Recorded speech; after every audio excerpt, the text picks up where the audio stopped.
Today on the Matt Walsh Show, a new report reveals how men have abandoned the university system. Why has this happened? I think I know why, and I'll explain. Also, Satanists are coming to the defense of the pro-abortion people down in Texas. What does that tell us about the pro-abortion movement? And our daily cancellation, we will have another exciting reverse cancellation. Apparently, some people are upset because I said that females shouldn't be football analysts, and that, for some reason, has made people unhappy. We'll talk about that and much more today on the Matt Walsh Show.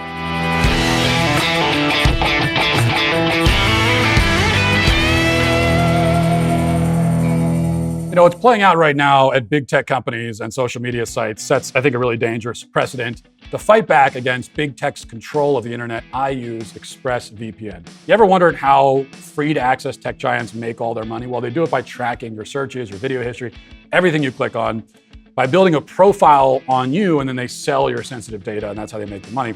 When you use ExpressVPN and you use the app on your computer or on your phone, you make yourself anonymous so that your online presence is hidden and you're hiding your IP address, and that gives you the privacy you deserve. That means that the big tech companies can't make all this money off of you without even giving you a cut of it. What's more, ExpressVPN encrypts 100% of your network data to protect you from eavesdroppers and cyber criminals. What I like most about it is how easy it is to use. You just take one click one button, and that's it. So let's stop allowing big tech to revoke our rights to free speech. Why not revoke their right to your data instead? Secure your internet with the VPN I trust for online protection. Visit expressvpn.com/Walsh. That's expressvpn.com/Walsh to get 3 extra months free with my exclusive link. Go to expressvpn.com/Walsh right now to learn more. All right, we are broadcasting live from some random warehouse on the side of a highway. You know, look, there are many mysteries in life, one of them being, why are we here?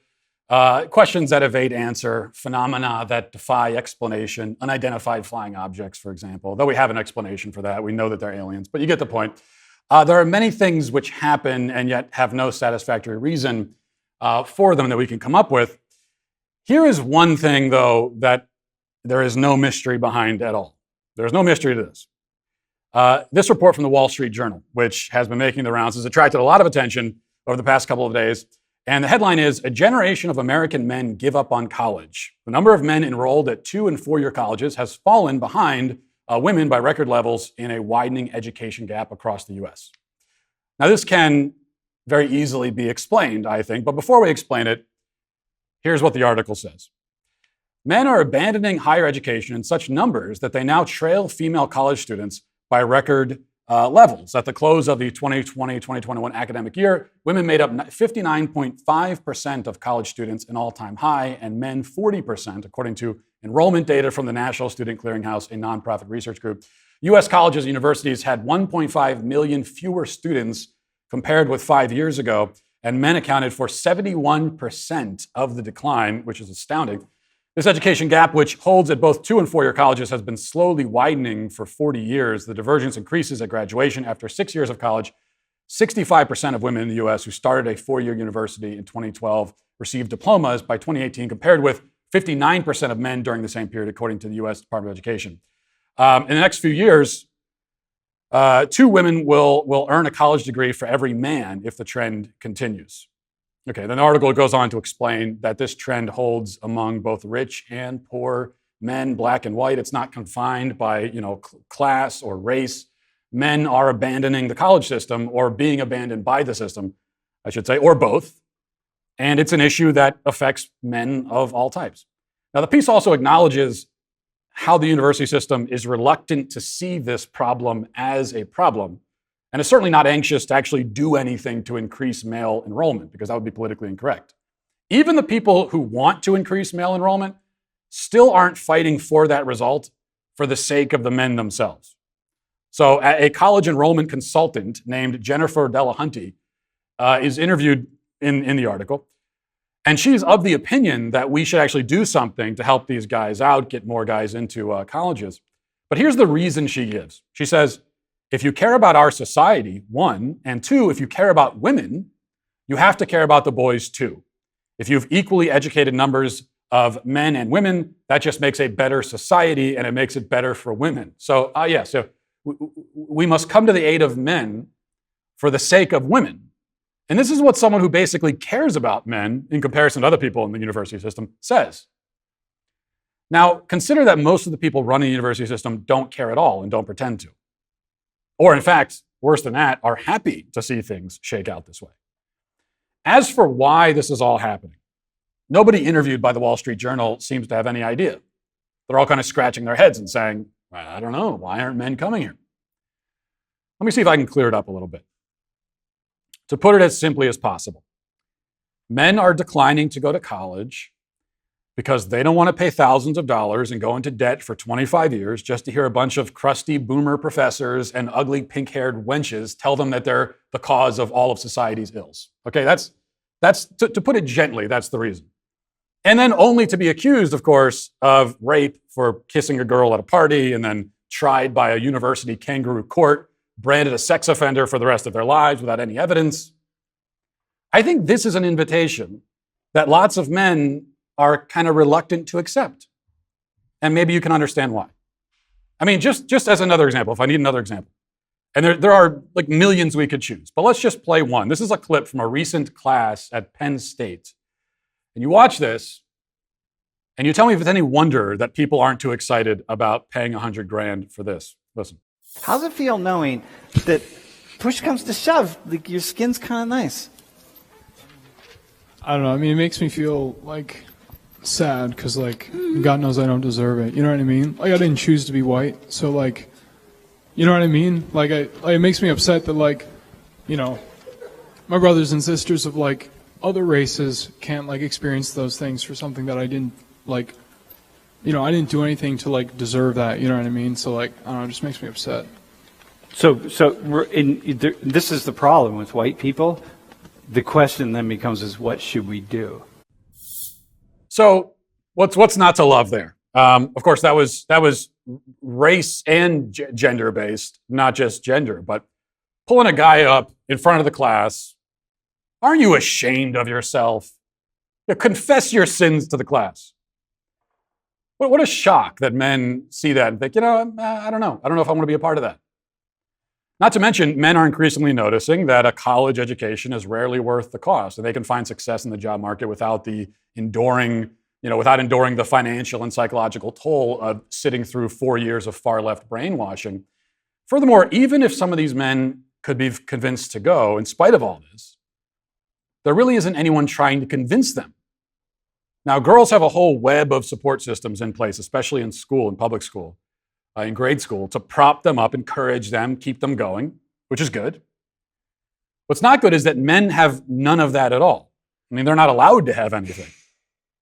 And as I discovered, you know, if you notice that men don't have their own spaces, and you point that out and you complain about that, then that in and of itself is sexism.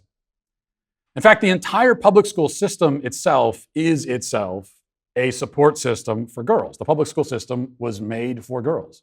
It caters exclusively to students who can sit still, learn calmly at their desks, memorize information, remember that information, and repeat it during an exam. Now, not all girls can learn this way. There are certainly girls who struggle as well, but it is surely the case that the vast majority of kids who can learn that way are girls. For the boys, what do we have? We have drugs. And if the drugs don't help, they're out of luck. I mean, do we still need more reasons why men aren't going to college? Because I can keep listing them. Remember, though, this is what male privilege looks like, of course. The education system caters to girls. They succeed in it. They go to college. Boys are far more likely to be drugged in school. I think like by 2 to 1 margin, I believe, or maybe more than that, they get diagnosed with ADHD and put on drugs. More likely to be suspended, more likely to be expelled, more likely to be abandoned by the system. And then they enter a world as adults where they're far more likely to end up homeless, drug addicted, murdered, imprisoned, more likely to be injured on the job, more likely to die by their own hand or someone else's, and they die earlier on average. Yeah, that's some privilege, all right, isn't it? Now, I say all of this, but please don't misunderstand my point. I am not upset by the trend of young men skipping college. I'm upset by many of these other trends that I just talked about, but not by that. In fact, this is one of the most encouraging things that I've read in a while. The modern university system is a scam. It's a glorified Ponzi scheme. It has bilked entire generations, robbed them of their financial future, not to mention their minds and their souls. And it's made them dumber in return. It would be impossible to exaggerate the disaster that the system has become. It is an intellectual and moral wasteland. And it's been skating by on unearned prestige for decades. It has made billions by taking advantage of kids who have been told and believe that college is the only path to success in life. It's made billions by scaring people into believing that they have no choice. We know it's expensive. We know you're going to be in debt for 30 years. We can't guarantee that you get a job out of college that you couldn't have gotten anyway without the college degree. But if you don't do this, then look at all those people on the street. You're going to end up like one of them. That has been the scam. If men are waking up to this fact, then all I can say is that half of the job is done. Now it's all just time for women, more women, to realize the same truth. College, in most cases, is worse than useless. The more who realize this truth and free themselves from its clutches, I would say, the better. Now let's get to our 5 headlines.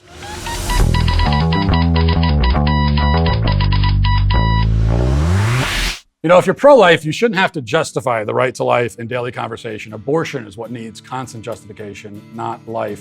40 Days for Life has just released the perfect book, though, because the reality is that actually you do have to have your defenses and know what you're going to say as a pro-life person, even though it seems like this is such a self-evident point of view, and it is. That's what their book's all about, though. It's called What to Say When, the complete new guide to discussing abortion. This book is an easy read for individuals looking to defend life and convert hearts. A lot has changed, obviously, since abortion was legalized in 1973. What to Say When equips readers with proven approaches to dismantling the pro-abortion agenda. These methods have already enabled 40 Days for Life members to convert the hearts of 221 abortion workers, so you know it works. You got to know exactly what to say and not say when abortion comes up. This is an invaluable tool, and it's officially available right now, so you don't want to wait to get your copy. I can tell you that I wrote the foreword for it, so I can personally endorse it as well. But and I've also read the book. And as a pro-life person myself, I found that there's quite a lot that's valuable within it. So What to Say When, the complete new guide to discussing abortion, is available. You can get free shipping and 21% off a signed hardback at 40daysforlife.com/whattosaywhen. Okay, so here's a story from Salon that I've had here for a couple of days, and I certainly needed to mention. It says, as we go back to the abortion law down in Texas, it says, as pro-choice and reproductive health groups are scrambling to make sense of Texas's new near-total abortion ban that went into effect this week, it appears their efforts to skirt the law are getting an unexpected boost from one organization in particular, the Satanic Temple. The Supreme Court on Wednesday night allowed the state to implement its ban, so on and so forth. We know about that. Enter the Satanic Temple, the non-theistic organization which is headquartered in Salem, Massachusetts. Non-theistic in quotes there, that's what they call themselves. They joined the legal fray this week by sending a letter to the U.S. Food and Drug Administration demanding access to abortion pills for its members. The group has established an abortion ritual and is attempting to use the Religious Freedom Restoration Act to argue that its members should be allowed access to abortion drugs for religious purposes. The Satanic Temple spokesperson Lucien Greaves told the San Antonio Current, I am sure Texas Attorney General Ken Paxton, who famously spends a good deal of his time composing press releases about religious liberty issues in other states, will be proud to see that Texas's robust religious liberty laws, which he so vociferously champions, will prevent future abortion rituals from being interrupted by superfluous government restrictions meant only to shame and harass those seeking an abortion. Now, you could say that this is that there's a lot of trolling going on by the Satanic Temple, and that it seems like that's how they spend most of their time, kind of like PETA. There are a lot of comparisons you can make between PETA and the Satanic Temple. We won't get into all of them right here, but that's a show unto itself. But probably the primary thing is they spend a lot of time trolling, so you could say that that's what this is.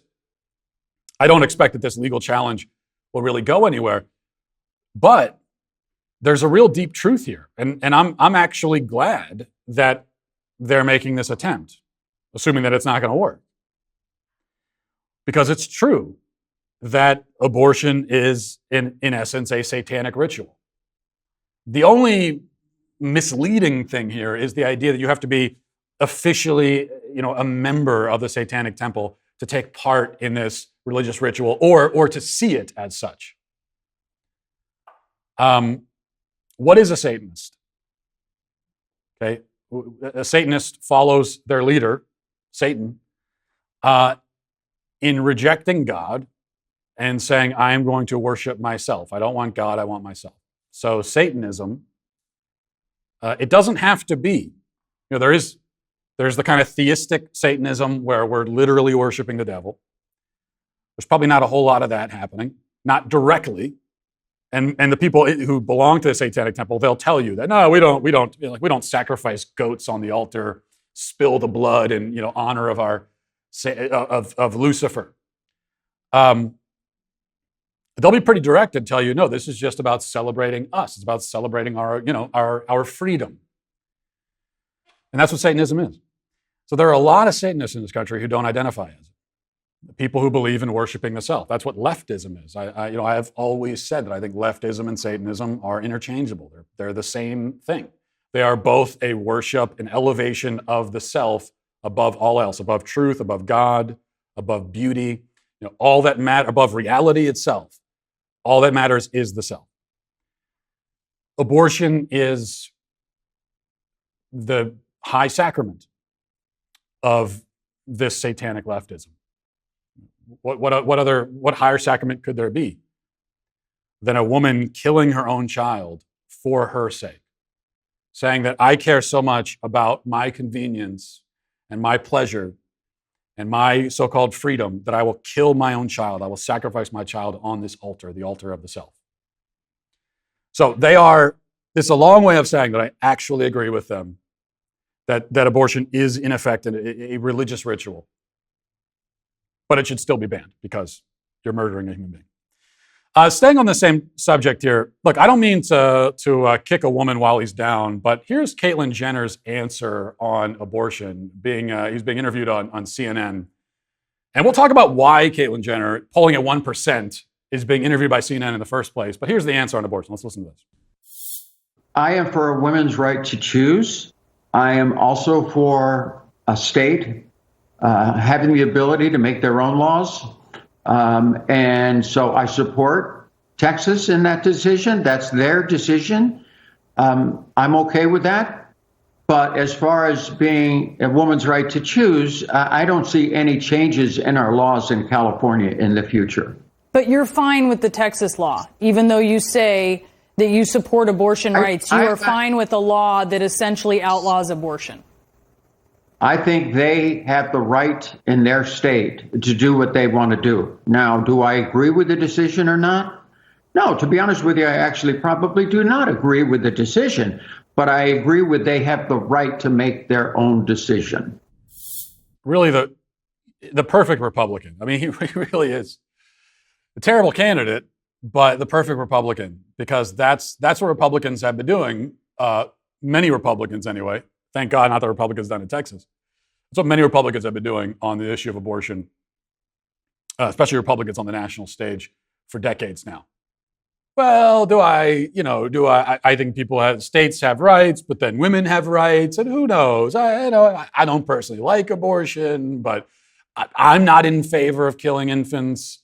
I'm not crazy I'm not crazy about the idea of crushing a baby's skull personally. I'm not into it, but if that's your thing, then I'm not going to stop you. Like that's what we get from Republicans. That's what we get from Jenner there, which is cowardly and ridiculous. But it's what we come to expect.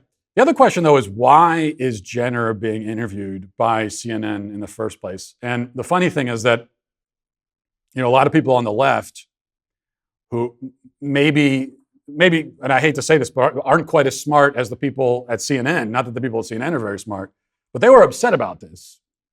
If you looked at the reaction on Twitter, they were saying, why are you giving a platform to Caitlyn Jenner? You might have the same question if you're a conservative. You might say, polling at 1% in this person is irrelevant. Why are you interviewing them? Why not Larry Elder?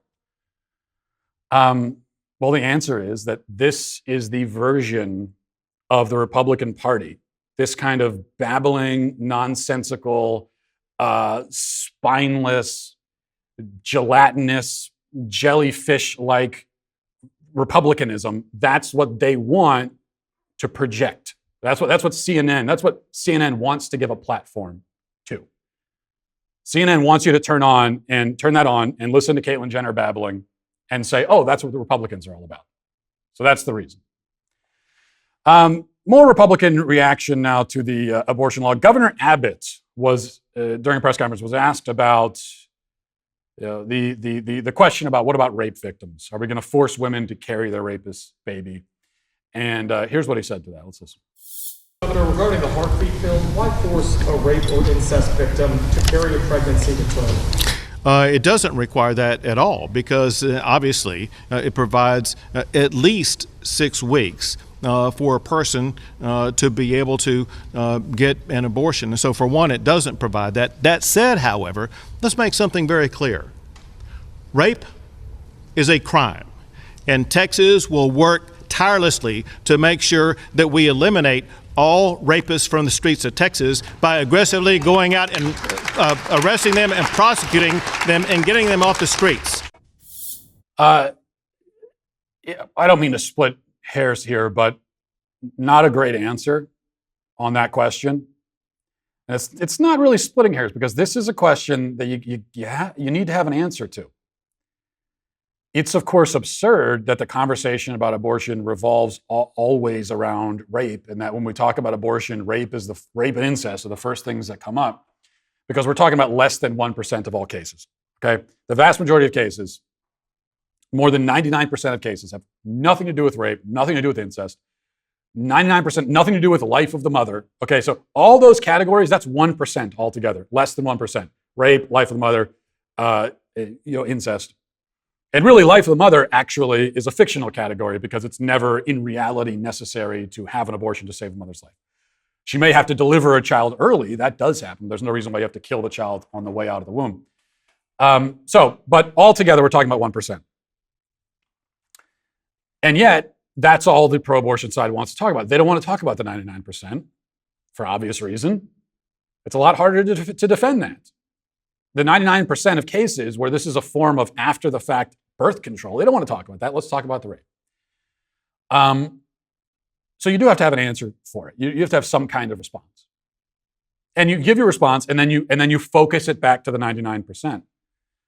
Greg Abbott there goes with, well, it's a crime. We're getting the rapists off the street. That's not terribly persuasive because the reality of especially that particular crime is that you're never going to get all the rapists off the street. The most you can hope for is that after a rape has happened, then you convict the person and throw them in jail. And a lot of times they still end up back on the street at some point. But they should be in jail. Well, really, they should just be executed. We should be done with it. But before the crime happens, it's very, very difficult to prevent. So you have to deal with that reality. That yes, tragically, horribly, this will happen. What's the answer then to the what about rape question? To me, the answer is simple. We do not punish children for the crimes of their parents. Okay, we're not going to execute a child because his father was a rapist. And then you might further say to the pro-abortion side, if you guys want to execute somebody for rape, we can talk about that. I'm not putting that all off the table, but it's going to be the criminal, the rapist, who gets that penalty. Now let's go back and talk about the 99%. All right, finally, on this subject, one more clip I got to play. This is Alexandria Ocasio-Cortez on CNN, babbling incoherently. Let's listen.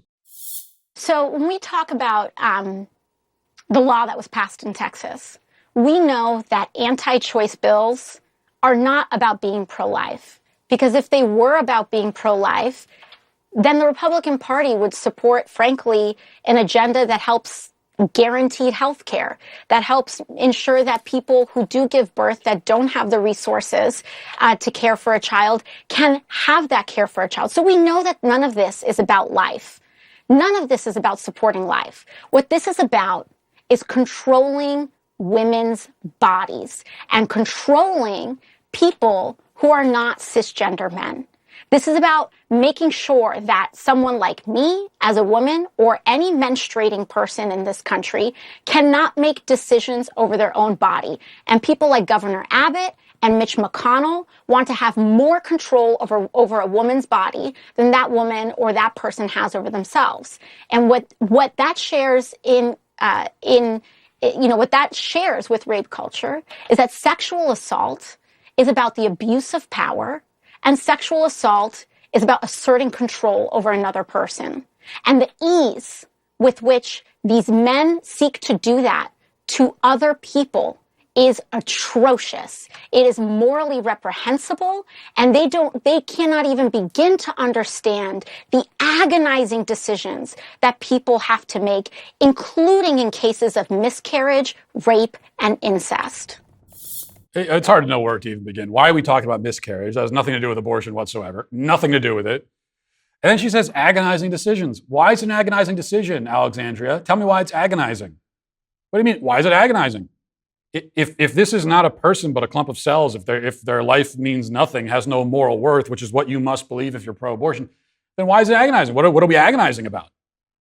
What are you agonizing about? Well, you're agonizing. It's an agonizing decision because that's a human being that's being killed.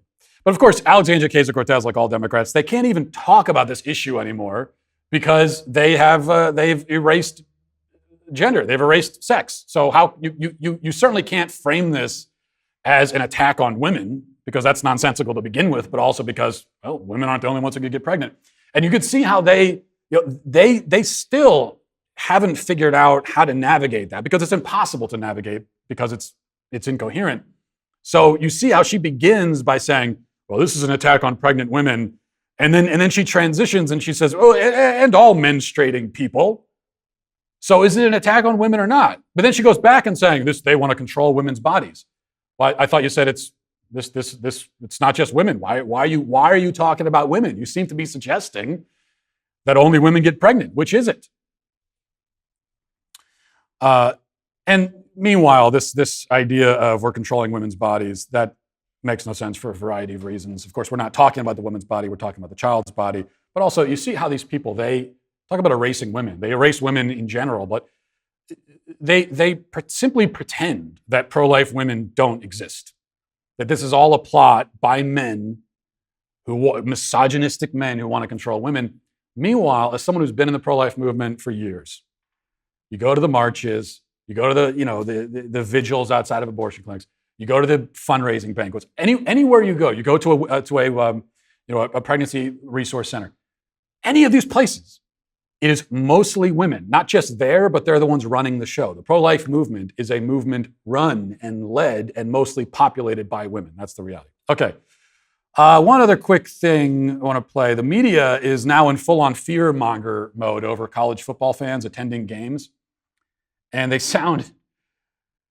just sound extremely stupid in the process. I got to play this clip for you. A guy worrying, this is a doctor who came on CNN to chastise the football fans. Especially, he's concerned that the football fans are, I believe he says, exhaling vigorously in the stands. Listen. I just can't get over the pictures of those outdoor stadiums. Dr. Schaffner, even if, these events are happening outdoors, are crowds like that safe?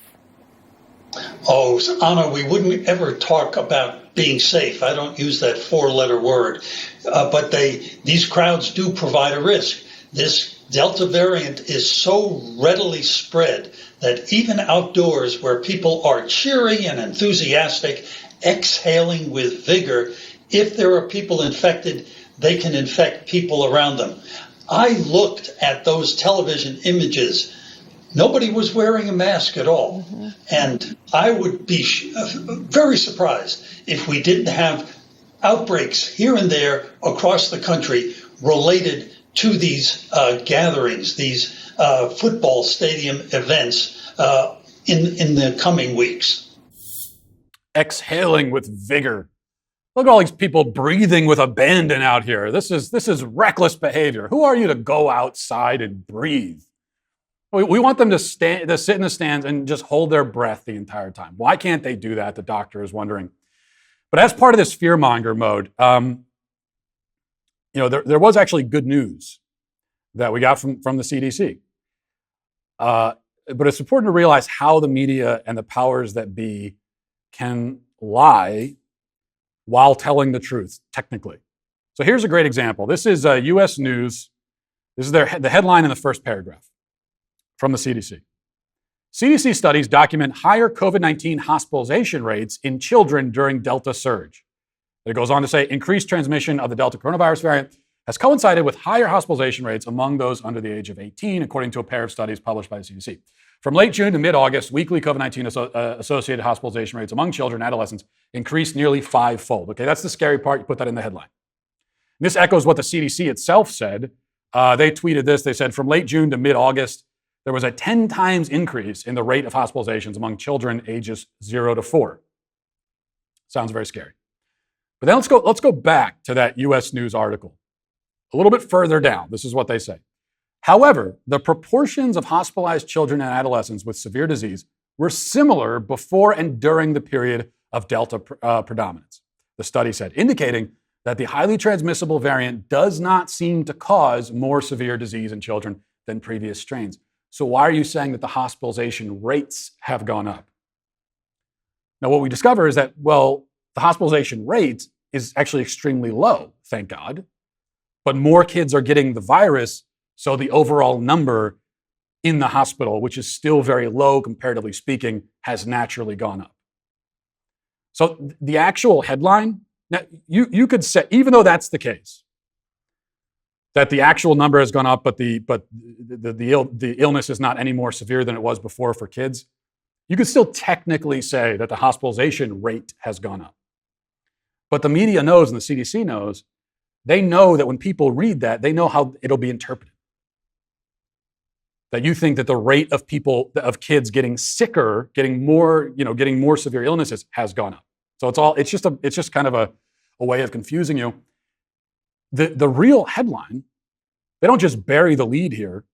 They try to make it seem like the lead is the exact opposite of what it really is. The real headline is that after all of this fear-mongering over the Delta variant and how we got to have kids masking in schools, we got to rush this vaccine into their arms, it's the same as it was before, which is that it poses almost no severe risk to children at all. Okay, moving now to reading the YouTube comments. This is from Henry. He says, I think the idea of white guilt, reparations, and being responsible for what your ancestors did is unjust and evil. Likewise, I think the idea of original sin is unjust as well. I would love to hear your thoughts. Well, Henry, I think you're correct to link the white guilt thing to a religious idea because it is itself a religious idea, so I agree with you there. The difference, though, well, there are two differences. One is that the doctrine of original sin is a religious doctrine. And those of us who believe in it, like myself, we don't hide from that fact. We're not claiming that it's anything other than that. Doesn't mean that it's not true. We believe that it's true, of course, but it's a religious doctrine. It's part of our faith. So much of what you get from the left, white guilt, this guilt passed down through the blood of your ancestors, they don't admit what that is. If they were to come out and say, listen, this is our religion, this is part of what we believe, I would still say that it's hideous and wrong, but at least you're being honest. So that's the first thing. And the other thing is that original sin is all about humanity's fallen nature as a whole. It doesn't single out any particular race. And it also observes something that we all see around us. I think it was C.S. Lewis or G.K. Chesterton, one of the two, who said that of all of the Christian doctrines, he finds original sin to be the least challenging because it's you see it all around you. It's very clear that we have a fallen human nature. And so that's the difference. Joe says, Matt Walsh quoting Nietzsche. I'm impressed. I really like him because he actually admits that without God, there is no purpose. Many atheists today attempt and fail to find purpose. Yeah, my ability to quote Nietzsche really doesn't go beyond what I did in the show opening. I mean, I know the basic level of what he believed. But there was a certain honesty, I think, not just with Nietzsche, but with atheists of that period and that culture. There was a certain honesty about what it meant. If there is no God, then that means that there is no purpose to life. And so now there's a real problem here of like, why are we existing at all? What's the point? And I think a lot of atheists today, as you point out, Joe, they want to gloss right over that. They don't want to talk about that. They don't want to admit it's a problem, but it's a major one. Let's see. Drummer Zay94 says, Matt, if you dare ban me from the show, I will reveal the secrets of SBG and the origin of its name. The Sweet Baby Gang has no origin. It has always existed. It will always exist. As I start to develop the mythology behind this burgeoning cult that we're starting, and we are starting a cult, it's important to realize that. We don't talk about the origin. Like many cults, Scientology. You go to the Scientologist building, they're not going to tell you where all this comes from, right? It's going to be the same thing with SBG. Well, there's no better way to wake up than with your once daily dose of the facts. That's why the Daily Wire created Morning Wire, the daily morning show dedicated to bringing you all the news you need to know without any spin or hidden agenda. It's the only daily podcast that values your time and the truth. And while we're working overtime to make sure fact-based news still has a platform, we need your help to keep it trending and get it all the way to number one. So subscribe now to the Morning Wire and leave it a 5-star review if you like what you hear. In honor of crowning the winner of the Sweet Baby Gang Anthem contest on Monday, I've got some extra exciting news. The requested and long-awaited Sweet Baby Gang shirt is now available at the link in the description below. I'm just learning this right now. This is exciting news. This is actually exciting. Not like when I pretend to be excited by the ads. We finally have the Sweet Baby Gang shirt. There was a petition for it. It is now available for you. Hurry, because it's a work of art and it will sell out. Again, the link to get your shirt is in the description below. Thank you to all my sweet babies for being here. I hope you will wear your Sweet Baby Gang shirt with pride. Let's move now to our daily cancellation. Today for our daily cancellation, we have another legendary, iconic reverse cancellation. Now, if you listened to this segment yesterday, you probably already know where this is heading. We discussed the female sports reporter, Lindsay Go, who's suffering PTSD after being violated and groped during a live report from a college football game. She decided to do her live hit while 90,000 drunk fans were walking by, and a few of them screamed in the background. One briefly touched her shoulder, and this was all a very traumatic event for her. I suggested that perhaps sports reporting isn't the job for her, given that she seems to really hate doing it. I probably could have just said that and left it there, and nobody would have been all that upset about it. But as you know, anytime I walk up against a fence like that, I have no choice but to just crash right through it. So I also said that I don't really like female sports reporters and analysts in football. I believe there's been an effort to feminize traditionally masculine spaces like football, and female analysts are a part of that. I prefer for men to have those roles. That was my stated opinion. And as it turns out, some people found it very upsetting. After the show was over, Media Matters sprang into action as expected. They posted the clip. They wrote up the article with the headline, Daily Wire host, female sports reporters are an effort to make the game less appealing to the people the game was invented for. Though I did prefer Jason over at Media Matters, who he when posting the clip on his personal page, he instead referred to me not as Daily Wire host, but Daily Wire sexist, which, I'll update my resume with that new title. The female sports reporters of the nation rushed to the scene to try and get their dunks in. They all let me know that my vicious misogyny will not prevent them from continuing to courageously report on sports and so on. And a bunch of men, many of them also in sports media, joined in the dog pile, declaring that, they, for one, really respect and admire all the female reporters, unlike that Matt Walsh guy. They're one of the good guys, so please give them a pat on the head and give them a treat, they're saying. Now, I'm not going to restate my original point or, continue to argue in favor of it. I stand by it. I don't feel the need to explain myself again. I said what I wanted to say on the subject, and you could go back and listen to it again if you want to experience it all over again. Instead, I'd like to make a slightly different point here. Even if you disagree with my opinion on the subject, and you're free to disagree, it's nonetheless an opinion that lots of football fans hold. Even if a great many football fans, not just during this, even if they won't say it out loud, the fact is that a great many people feel this way. And I know that because I've heard from them, not just during this discussion over the past day, but in general. As a fan of the sport, having conversations with other fans throughout my life, whenever this subject has come up, they put the token female down on the sideline, isn't that kind of silly, that sort of thing. I have found that almost everyone I've ever talked to feels this way to some extent. That they're not big fans of the token female. They don't really want females in the booth as analysts and play-by-play and so on. I've never been around any group of fans in real life where if I said exactly what I said on the show, they would have stared back at me wide-eyed and said, "What? How dare you? I can't believe it. This is ludicrous. That's outrageous. How could you say such a thing?" I have never in my life ever gotten any reaction like that or seen anyone else get that reaction for saying what I said or something similar. Yet that's the reaction I got on the internet and from Media Matters. and from the media. Now, the fact that lots of people feel this way and that it's pretty normal, pretty mainstream opinion in the real world, that doesn't make it right. That's not my point. My point is that this is yet another time, one example of many, where a normal, commonplace opinion or preference is treated as if it's not only wrong, but shocking. Now, yeah, it's a relatively small issue. I do think it's symptomatic of something larger, which is the erasure of male spaces, and there's also an erasure of female spaces happening at the same time.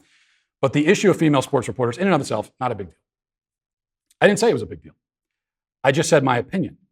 But the game, as always, is to treat an opinion, a common opinion, even on a small issue, especially on a small issue, in fact, as if expressing it is tantamount to mass murder, right?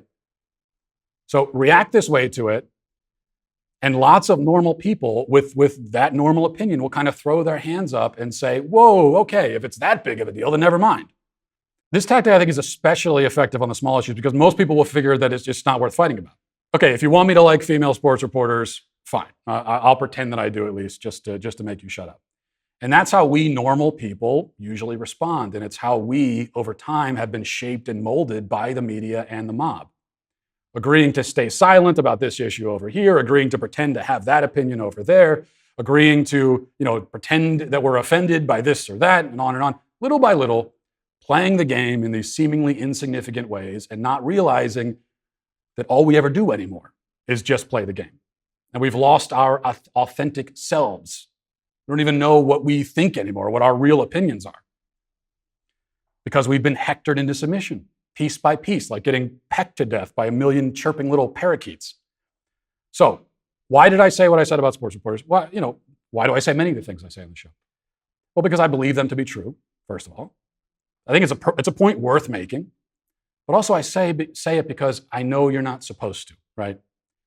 And I'm at the point now where if there's like a weird code of silence about something, about anything, where we all believe something and feel a certain way or have a certain opinion, but have agreed not to say it out loud or in public for fear of the pecking parakeets, then I will say it just for that reason.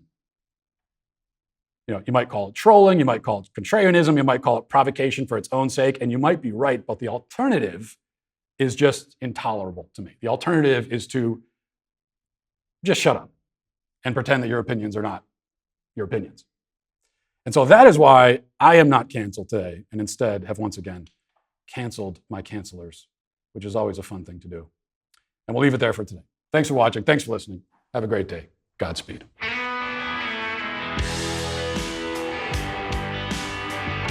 The Matt Walsh Show is produced by Sean Hampton, executive producer Jeremy Boring. Our supervising producer is Mathis Glover. Our technical director is Austin Stevens. Production manager Pavel Vodosky. The show is edited by Sasha Tolmachov. Our audio is mixed by Mike Coromina. Hair and makeup is done by Nika Geneva. And our production coordinator is McKenna Waters. The Matt Walsh Show is a Daily Wire production, copyright Daily Wire 2021. The New York Times admits that life begins at conception. Dr. Fauci gets caught in a major lie, and the Taliban disrespect George Floyd. Check it out on The Michael Knowles Show.